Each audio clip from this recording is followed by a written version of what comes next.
போற்றி, திருவாசகம் போற்றி, பண்டிதமணி கதிரேசனார் திருவடிகள் போற்றி. திருவாசகத்தில் திருச்சதகத்தில் 63வது மந்திரம் போற்றி என்போலும் என்று தொடங்குகிற மந்திரம் எழுதுங்க. மந்திரம் 62 எனக்கு வேறு அடைக்கலம் கொடுப்பார் இல்லை,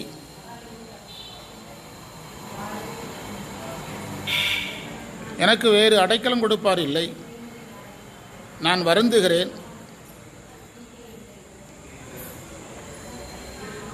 என்னை புறத்தே தள்ளிவிடாதே என்று வேண்டினார்.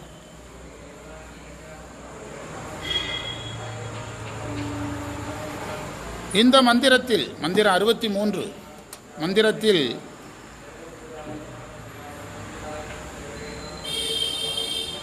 உன்னிடம் என்னை இழுத்து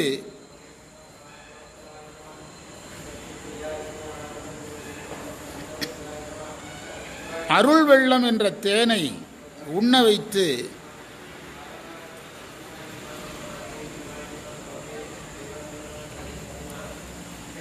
என்னை பாதுகாத்தருள வேண்டும் என்று வேண்டுகிறார்.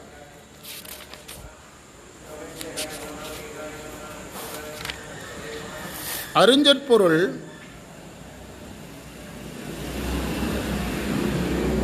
போற்றி காத்தருள்க.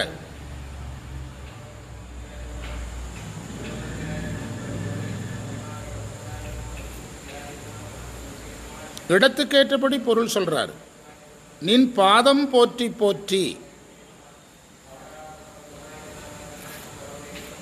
அந்த இடத்துல வணக்கம் வணக்கம்ங்கிறார், போற்றிக்கு வணக்கம் வணக்கம்ங்கிறார்.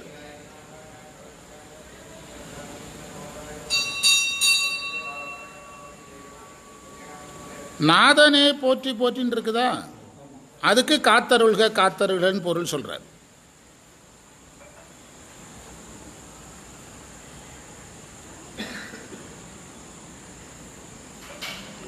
இயமானன் உயிர்,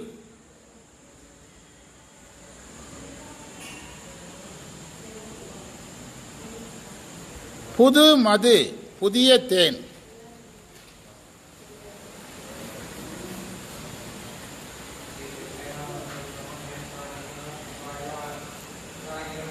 தெளிவுரை. என்னை போன்ற மெய்யன்பு இல்லாதவரை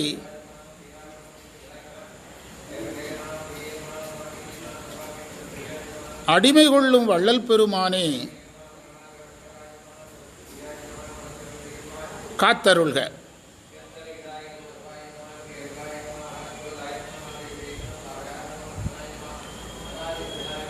உன் திருவடிக்கு வணக்கம் வணக்கம்.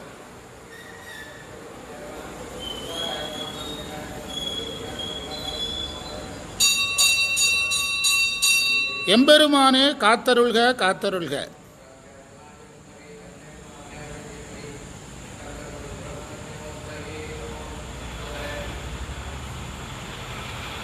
பஞ்சபூதமாய், பஞ்சபூதத்திலும், பஞ்சபூதமாய் அல்ல பஞ்சபூதத்திலும், சூரியன் சந்திரன் ஆன்மாவிலும், அல்லது சூரியனிலும் சந்திரனிலும் ஆன்மாவிலும்,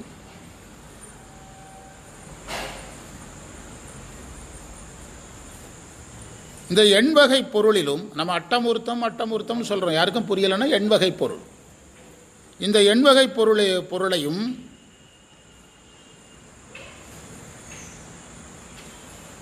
நீ திருமேனியாக கொண்டுள்ளாய்.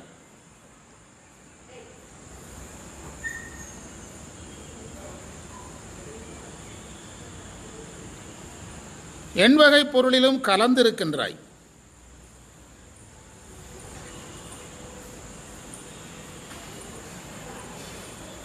எண்வகை பொருளிலும் கலந்து மூர்த்திமானாக விளங்குகிறாய். இந்த திருமேனிங்கிறதுக்கு இன்னொரு வார்த்தை தான் மூர்த்தி. மூர்த்தினா உருவம்னு அர்த்தம். உன்னுடைய அருளாகிய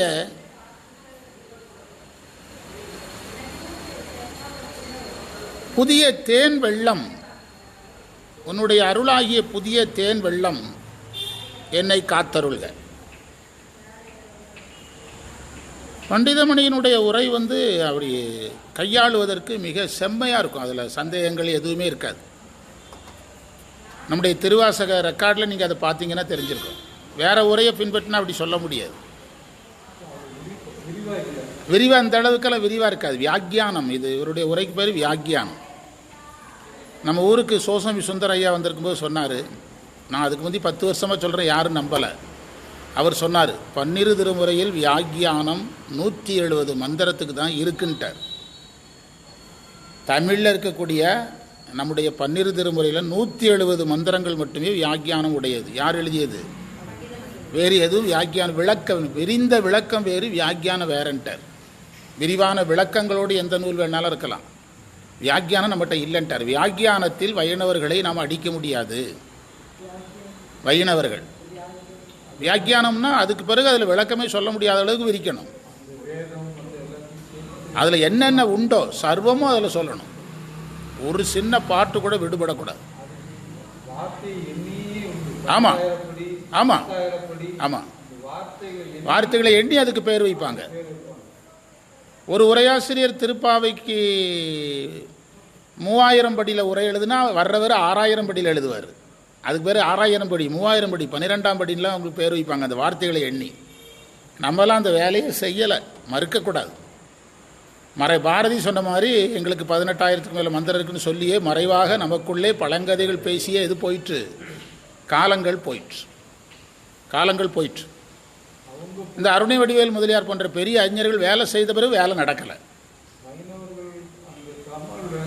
ஆமாம் ஆமாம், ஏற்க காரணம் நம்ம செய்த வியாக்கியானம் பண்ணல. அந்த தண்டபாணி தேசிகர், அருணை வடிவேல் முதலியார் போன்ற பெரியவங்க வேலை செய்த பிறகு 50 ஆண்டுகள் எந்த வேலையும் நடக்கலை. அதுதான் காரணம். இதில் வந்து அதனால தான் இப்போ வந்து நம்ம பண்டிதமணியை அடிப்படையாக வைத்து தான் இவனுடைய சொற்பொழிவுக்கு எழுதி கொடுத்தோம். ஆனால் எவ்வளோ நல்ல அழகாக செஞ்சான்.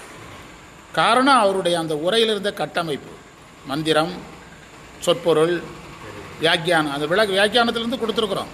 வியாக்கியானம், தெளிவுரை, யார் வேணாலும் இதை கையாளலாம். அதை நம்ம செய்ய போகிறோம். அது ஒரு பெரிய கேம்ப் போட போகிறோம், நம்முடைய திருவாசக கேம்ப். திருவாசகத்தை வந்து முதல் 4 தலைப்பு ஒரு பயிற்சியாக, சதகம் 800 பயிற்சியாக, நீத்தல் விண்ணப்பம் 800 பயிற்சியாக, திருப்பள்ளி எழுச்சி 800 பயிற்சியாக.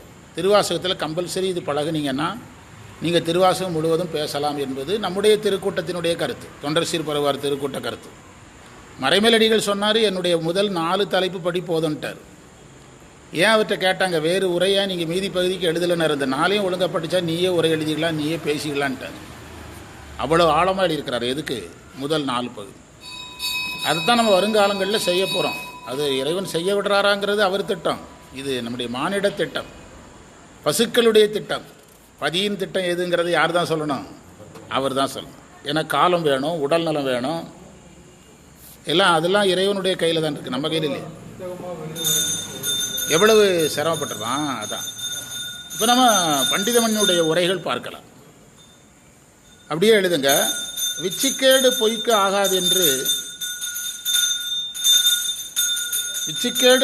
ஆகாது என்று மாணிக்க வாசகர் பெரிதோர் இடத்தில் சொல்லுகிறார். வேறு ஒரு இடத்துல சொல்றார், விச்சிக்கேடு பொய்க்கு ஆகாது என்று வேறு ஒரு இடத்தில் சொல்லுகிறார்.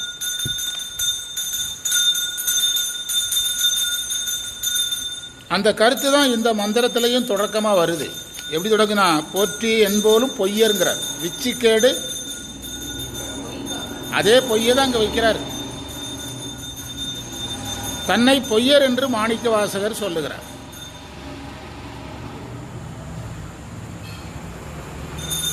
அதில் அந்த பொய்யர் என்று சொன்னால் கூட பரவாயில்ல, என்போலும் பொய்யருங்கிறார். அந்த பொய்யரில் நான் தான் எதில் இருக்கிறேன்? முதல் ரேங்கில் இருக்கிறேன்.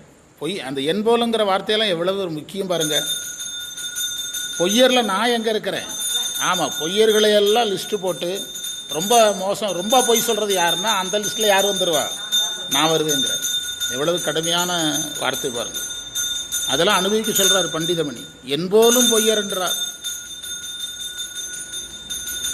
பொய் சொல்லுபவரில் எனக்கு தகுதி அதிகங்கிறார் உரையாசிரியர் சொல்கிறார். மாணிக்கவாசகர் சொல்கிறாராம், பொய் சொல்லுபவருடைய தகுதியில் யாருக்கு தகுதி அதிகம்? எனக்கு அதிகம். சினிமாக்காரங்க சொல்கிறாங்கல்ல, அதாவது மோசமானவங்களில் நாங்கள் முக்கியமானவங்க. அந்த ஒரு சினிமா படத்தில் வசனமாக வரும், நாங்கள் மோசமானவங்கன்னு ஒருத்தன் சொல்லுவான், அதுக்குவே சொல்லுவோம் மோசமானவங்களில் நாங்கள் முக்கியமானவங்க அப்படிம்பான். அது மாதிரி பொய் சொல்கிறதுல நான் தகுதி அதிகங்கிறார். ஆமாம்.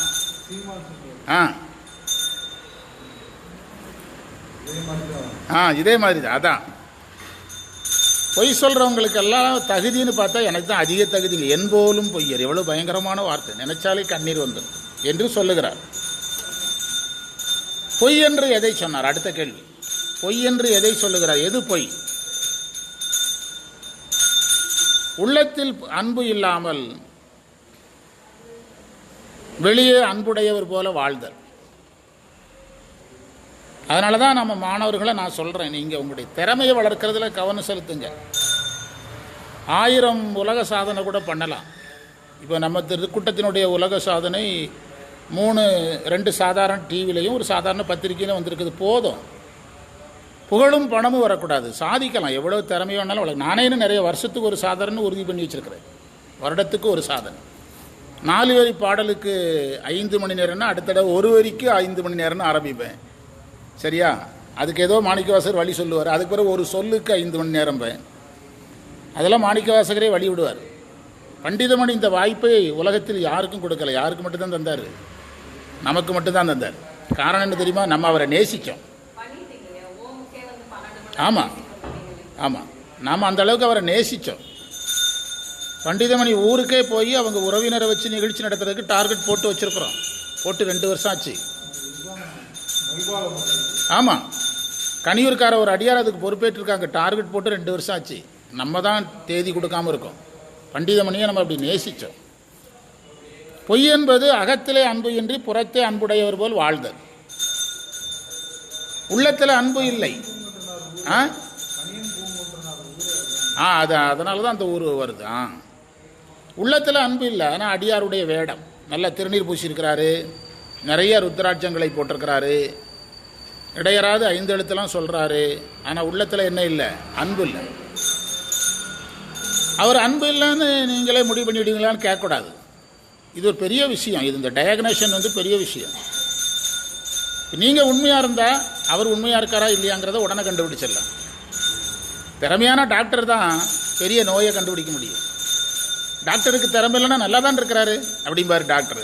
நல்லா தான் இருக்கிறாரு, என்ன பிரச்சனைன்னு கேட்பார். உங்களுடைய தகுதி தான் இன்னொருத்தருடைய சைவத்தில் அவர் எங்கே இருக்கிறாருங்கிறத கண்டுபிடிக்க வைக்கும். நான் அடிக்கடி சொல்கிறேன், வேடங்கள் அதிகமாக போடாதீங்க. நான் அடிக்கடி சொல்கிறேன். என்ன காரணம்னா, இன்னொருத்தர் நம்மை மிக பெரிதாக மதிப்பிட்டுருவார்.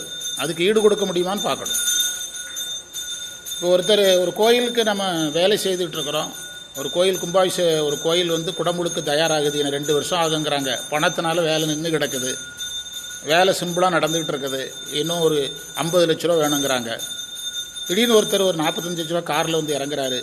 கையிலெல்லாம் பார்த்தா நிறைய மோதிரம், ப்ரேஸ்லெட்டு, உதவியாளர்கள் 4-5 பேர், பின்னால் 5-6 காரு. கோயில்காரங்க என்ன நினைப்பாங்க? ஐயாட்ட கொஞ்சம் பேசினோம்னா கொஞ்சம் அமௌண்ட்டு கொடுப்பாரு. இந்த உணர்வு யாரால் வந்தது? ஆனால் காரு ஃப்ரெண்டு காராக இருக்கும். இது மோதிரமெல்லாம் தங்கமாக இருக்குன்னு கூட சொல்ல முடியாது. ஒரு வியாபாரி, அது ஒரு வியாபாரம் இதுக்காக அவர் அப்படி வச்சுருந்துருக்கலாம். செயற்கையாக அப்படி ஒன்றே அவர் என்ன செஞ்சுருக்கலாம், உண்டு பண்ணியிருக்கலாம். அது உண்மைன்னா சந்தோஷம், உண்மையிலன்னா எவ்வளோ ஆபத்து. அதே மாதிரி தான் நான் சைவத்தில் சொல்கிறேன். வேடத்தில் நம்ம இருக்கிறது பெருசு இல்லை. நீங்கள் ரொம்ப உயர்வாக மதிப்பிடப்படுவீர்கள்.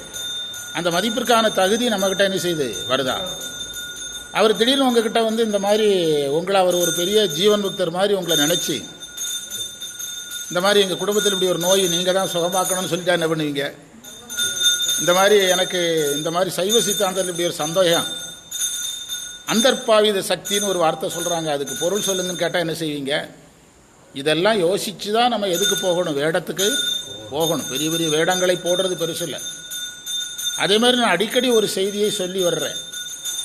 எந்த ஒரு பாடசாலையிலையும், சித்தாந்த பாடசாலை, எந்த திருமுறை பாடசாலையாக இருந்தாலும் உறுதியாக அங்கே இருக்கிற மாணவர்களில் 10 பேராவது சிவதீக்கை வாங்கியிருப்பாங்க. எந்த பாடசாலையாக இருந்தால், நம்ம பாடசாலை லிஸ்ட் எடுத்தால் 10 பேர் இருப்பாங்க. சமயம் விசேடம் அந்த நெறியில் நின்று தான் அவர் வகுப்புக்கு வர்றாரு. சமயத்தீக்கில் நின்று விசேடத்தீக்கில் நின்று தான் எங்கே வர்றாரு. அவருக்கு பாடம் கற்பிக்கிற நாம யாராக இருக்கணும்?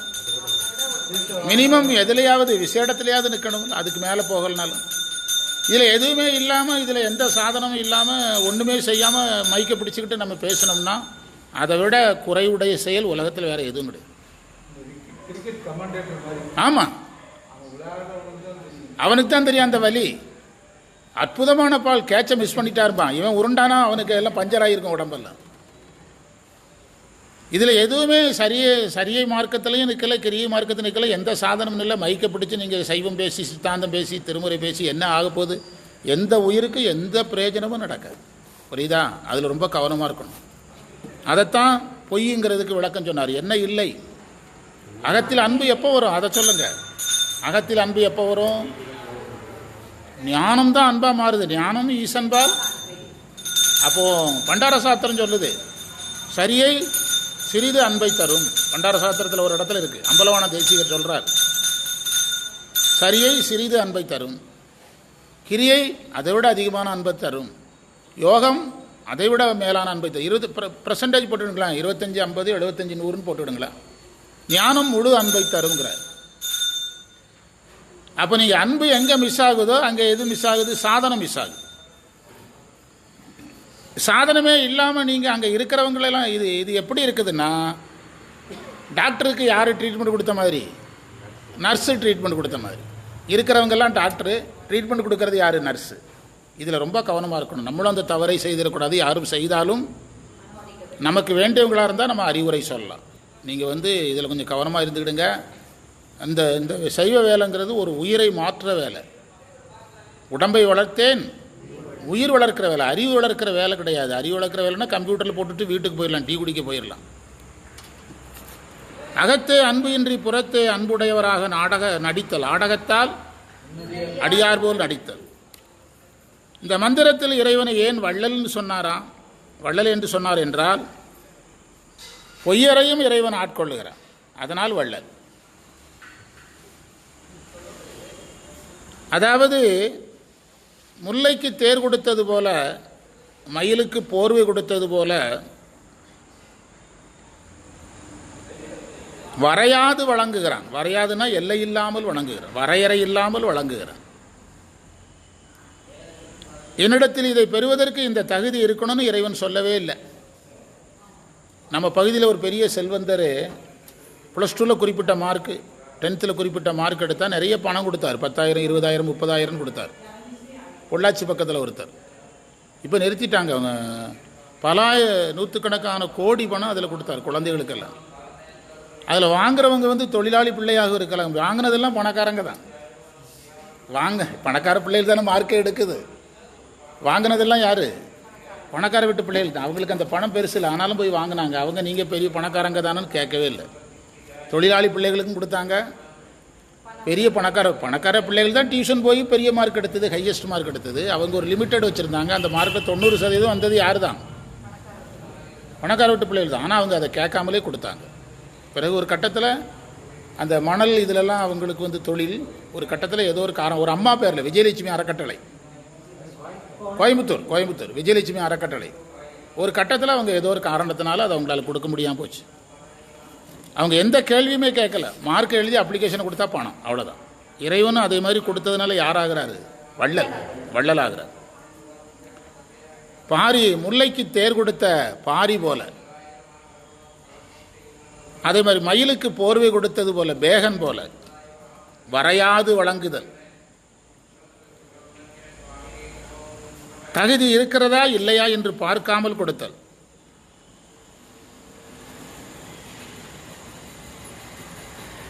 தகுதி உடையவனுக்கும் அருள் செய்தல், தகுதி இல்லாதவனுக்கும் அருள் செய்தல். அதில் மாணிக்கவாசகர் ஒரு ஸ்டெப்பு அட்வான்ஸாக போய் பொய்யில்லாதவரை ஆட்கொண்டதை சொல்லலை. எதைத்தான் சொல்கிறாரு? பொய்யரை ஆட்கொண்டதை தான் சொல்கிறார். இறைவனுக்கு பொய்யில்லாதவர்கள் மேலே பெரிய கவனம் இருக்காது. ஏன்னா அவங்க எப்படியும் என்ன செஞ்சிருவாங்க? கரை சேர்ந்துடும். ஒரு தாய் தன்னுடைய 5 பிள்ளைகளில் 2 பிள்ளைகள் கரை சேராமல் போச்சுதுன்னா கவனம் முழுவதும் எங்கே தான் இருக்கும்? அந்த பிள்ளைகள் இருக்கும், அந்த பிள்ளைகள் மேலே தான் இருக்கும். மூத்த மகன் கிட்ட அவசரமாக ஒரு 5000 ரூபா வேணுங்க, முன்னேறாமல் எவன் இருக்கானோ அவங்க கையில் கொடுத்துரும். அது யாருடைய நலத்தை மறந்துடும்? அந்த நல்லா இருக்கிறவங்களுடைய நலத்தை மறந்து நல்லா இல்லாதவருடைய நலத்தை தான் என்ன செய்யும்? நினச்சி பார்க்கும். நான் சின்ன பையனாக இருக்கும்போது பள்ளிக்கூடத்தில் படிக்கும்போது எங்கள் தாத்தா எங்கள் வீட்டில் தான் இருந்தார். பள்ளிக்கூடத்தில் படிக்கிற வயசில் எங்கள் சித்தப்பா வீடு 2க்கும் மத்தியில் ஒரே ஒரு காம்பவுண்டு சோறு தான்.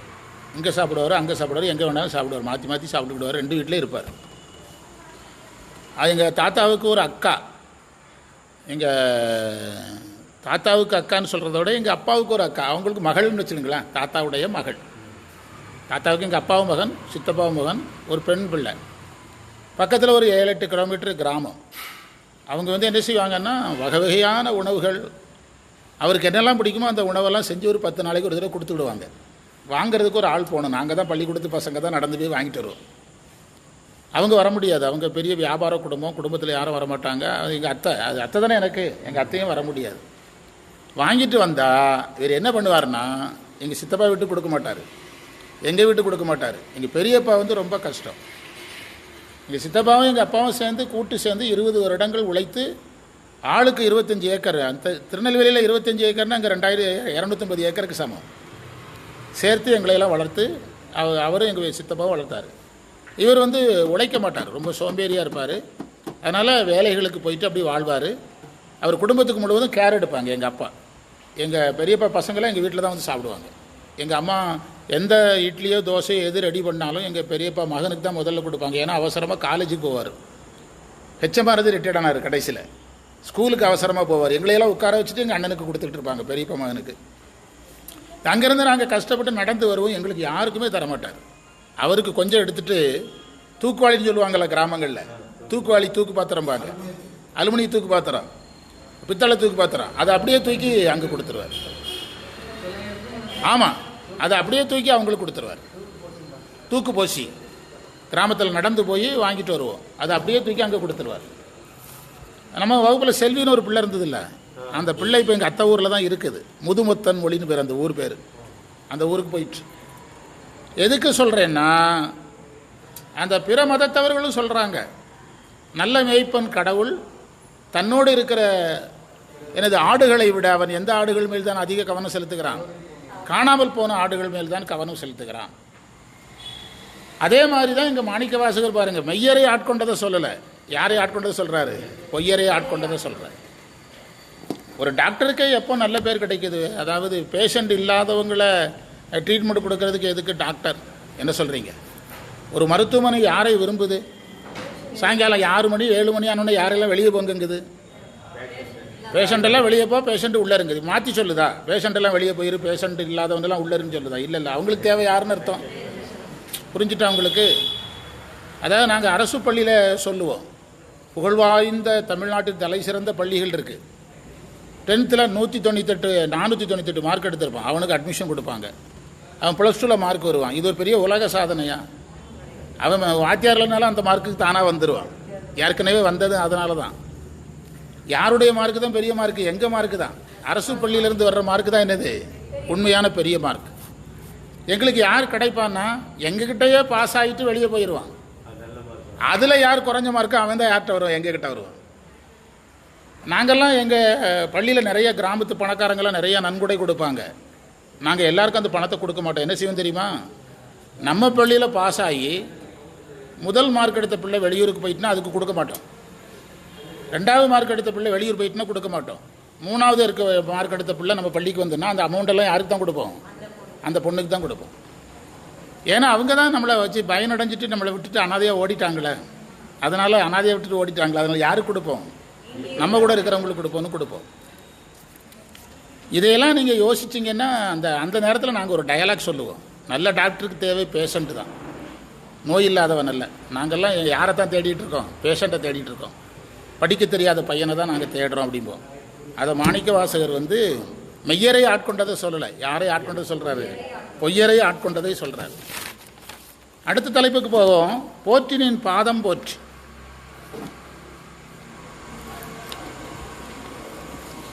போற்றினின் பாதம் போற்றி. அதில் வந்து ஒரு ஒரு அழகு கண்டுபிடிக்கிறார் பண்டிதமணி. நீங்கள் அதை எழுதுனா புரிஞ்சிடும். போற்றினின் பாதம் போற்றி, பாதத்தை மத்தியில் வைக்கிறாரு, அதுக்கு முன்னால் ஒரு போற்றி போடுறாரு, பின்னால் ஒரு போற்றி போடுறாரு. அந்த போற்றிக்கு நம்ம வணக்கம்னு பொருள் எடுக்கணும். பொய்யனாக என்னை ஆட்கொண்டாய், பொய்யனாகி எனக்கு காட்சி தந்தாய், இந்த பேருதவி செய்த திருவடியை வணங்குறேங்கிறார். பேருதவி செய்த திருவடியை வணங்குகிறேன்.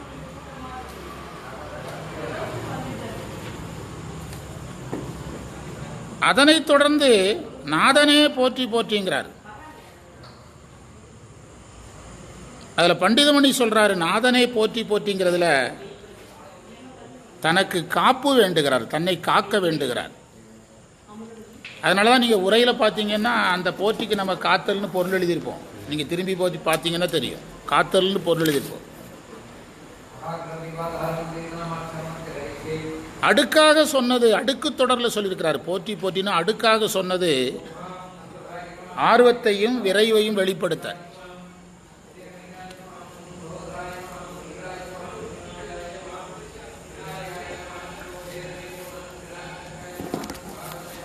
மந்திரத்தில் கடவுளே என்று சொன்னது இறைவனுடைய சொரூப நிலை.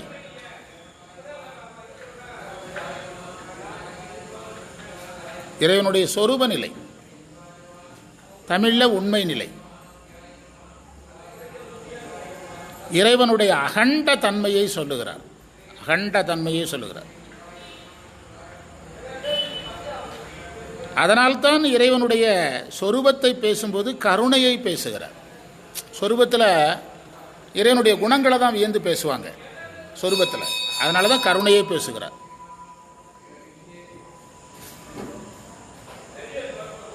தடத்தத்தை விட எது விரிவானது? சொரூபம் விரிவானது. அதனால தான் கருணை தேன் வெள்ளம்ட்டார். கருணை தேன் வெள்ளம். அவன் வெள்ளமாக இருக்கிறான், வெள்ளம் போல் இருக்கிறான், அருளாக இருக்கிறான், தேன் போல் இனிக்கிறான். இவ்வளவும் அதில் எடுக்கணும். வெள்ளம் போல் விரிவாக இருக்கிறான், அருள் வடிவாக இருக்கிறான், தேன் போல் இனிக்கிறான். அதாவது அவனுடைய அருட்குணம் பேரின்பத்தை தருகிறதுங்கிறார்.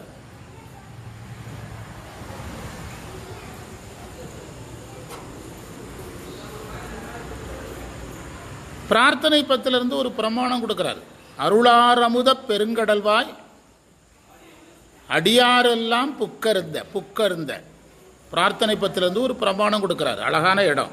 அருளார் அமுத பெருங்கடல்வாய் அடியாரெல்லாம் புக்கு அழுந்த அந்த தொடரை இதில் காட்டுறார்.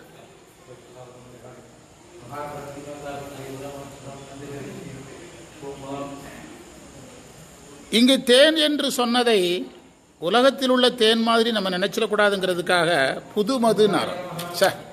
என்ன வார்த்தை? புது மதுனார். அந்த புது மது என்பதற்கு பொருள் இதுவரை நுகர்ந்திராத மது.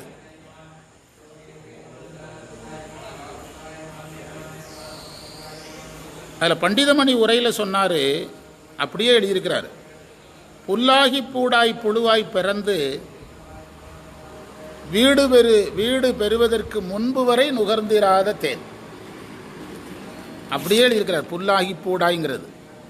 புல்லாகி பூடாய் சிவபுராணம் வடி 26ன்னு கொடுத்துருக்கிறார். அடி 26. புல்லாகி பூடாய் பிறந்து வாழ்ந்ததிலிருந்து வீடு வேறு அடைகிறது வரைக்கும் நுகர்ந்திராத தேன். நீங்கள் எதை வேண்டாலும் தேனுங்களாம், ஆனால் இந்த தேனுக்கு இணையில்லைங்கிறார். அதனால் புதுமது என்றார்.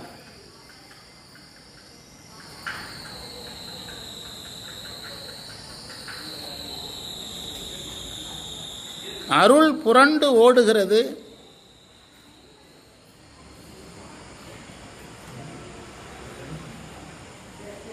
அதை அடைவதற்கு இயலாதவனாக இருக்கிறேன். நீ வள்ளலாக இருக்கிறாய், என்னால் அடைய முடியவில்லைன்னு சொல்றாராம். வெள்ளத்துள் வேறொரு இடத்துல சொல்றாரு, வெள்ளத்துள் நாவற்றியாங்கு.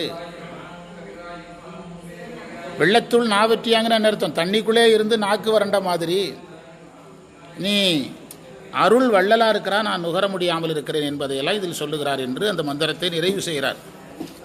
எத்தனாவது மந்திரம்?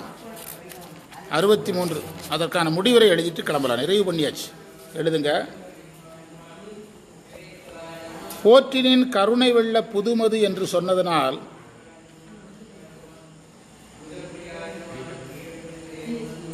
இது காருண்யத்து இரங்கல். எவ்வளோ அழகாக கொண்டு பொருத்திட்டார் பாருங்க. இது எதில் இரங்கல்?